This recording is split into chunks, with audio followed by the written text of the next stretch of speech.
Ngayong nagkakahigpitan ng visa, ano ba yung pinakamagandang gawin para maging legal ka sa UAE?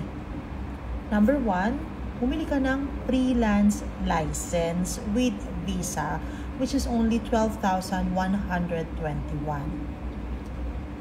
It means that 100% na legal ka na at wala kang magiging problema. Number 2, pwede ka namang magkaroon ng company license with visa.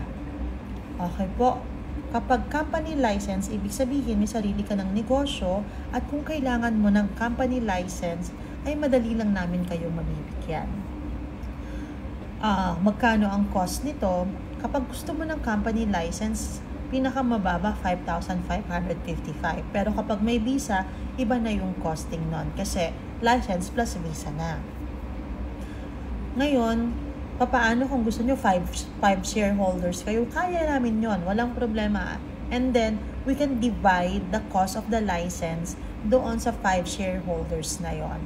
Can you open a bank account kung 5 shareholders kayo? Syempre naman, you can open a bank account plus you can have your Tabi, your Tamara, your credit card, everything can be possible as long as meron kayong license na legal.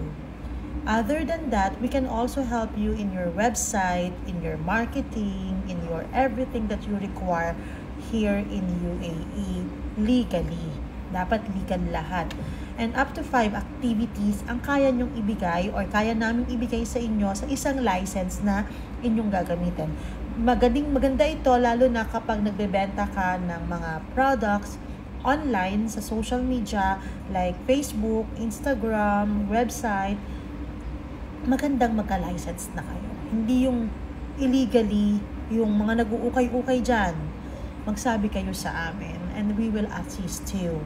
Kahit 5 kayo sa isang license and we will open a bank account.